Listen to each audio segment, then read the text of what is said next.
Kemudian kalau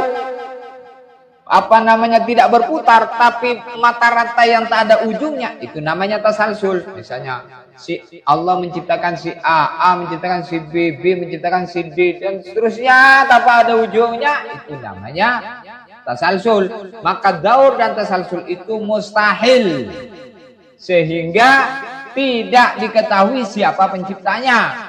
Untuk itu daur dan tasalsul itu mustahil, maka ditetapkanlah Allah itu Qidam.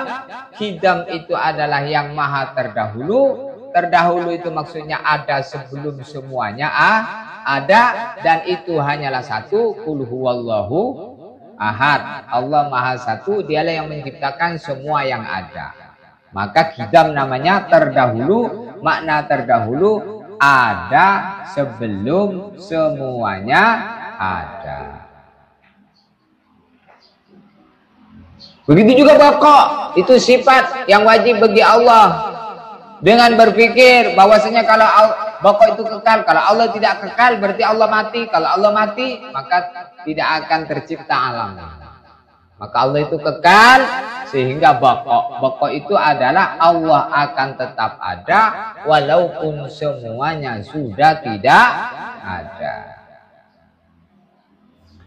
Nah, itulah namanya wajib nazari.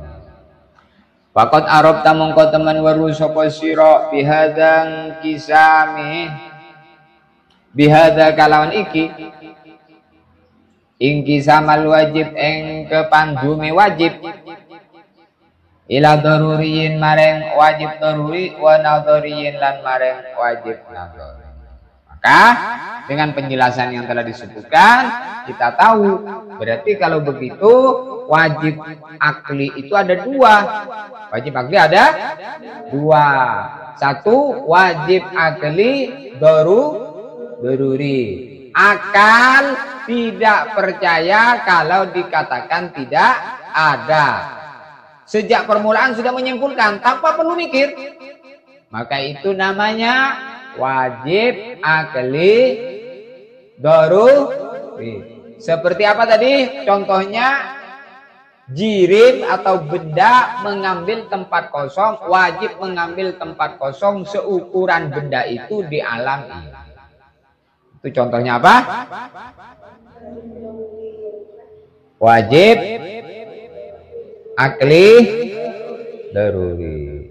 Kemudian yang kedua wajib akli nadhari. Akal tidak percaya kalau dikatakan tidak ada, tetapi melalui mikir terlebih dahulu baru bisa menyimpulkan, maka itu namanya wajib akli nadhari. Contohnya apa? Sifat qidam dan baqa dan seluruh sifat wajib yang 20 wujud qidam baqa, ya kan? Ayo terus mukhalafatuhu, ayo. Wujud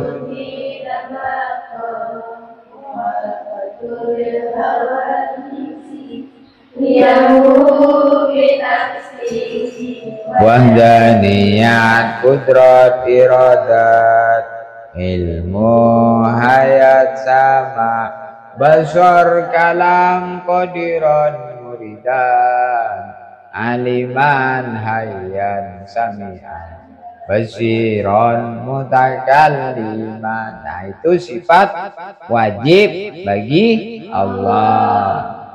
Sifat wajib yang 20 itu kita harus hafal. Kalau nggak hafal itu dosa. Harus tahu, kalau nggak tahu dosa.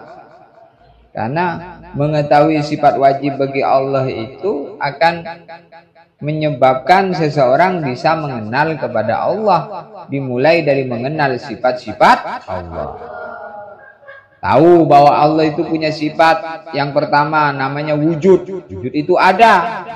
Bagaimana mau yakin Allah itu ada kalau dia tidak tahu dengan sifat? Allah itu ada. Sudah percaya aja walaupun tidak pernah melihat, karena tidak akan bisa dilihat. Allah itu tidak akan bisa dilihat. Kenapa tidak bisa dilihat? Karena tidak berbentuk seperti kita.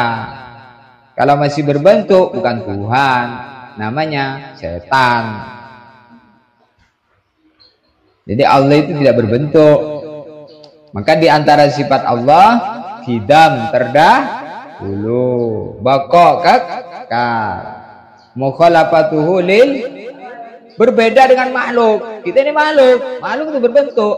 Ada mata, ada kuping, ada hidung, ada mulut. Di mulut ada gigi, ada lidah, ada bibir, ada pipi, ada muka. Di muka ada mata, ada alis, ada hidung, ada lubangnya dua, di bawah tidak, di atas. Ada mulut, mulutnya di depan tidak di belakang. Indah kan? Ada dagu, ada pipi, Masya Allah. Ada pipinya yang apa? Yang ada dagingnya, ada pipi yang tidak ada dagingnya. Kurus. Itulah manusia berbentuk. Kalau Allah tidak berbentuk. Kemudian Allah tidak bertempat. Selagi masih bertempat, bukan Tuhan. Maka tidak di langit, tidak di timur, tidak di barat, tidak di atas, tidak di bawah. Tidak bertempat. Kalau ada orang bertanya kepada Allah itu di mana? Jangan katakan Allah di langit. Kalau ada orang bertanya begitu, maka jawabannya satu. Allahu laisa kamitslihi syai'. Allah tidak serupa dengan segala sesuatu. Sesuatu itu makhluk, maka Allah tak sama dengan makhluk. Makanya tidak bertempat. Selagi masih bertempat, berarti sama dengan makhluk. Jadi kalau masih sama dengan makhluk, maka bukan Tuhan.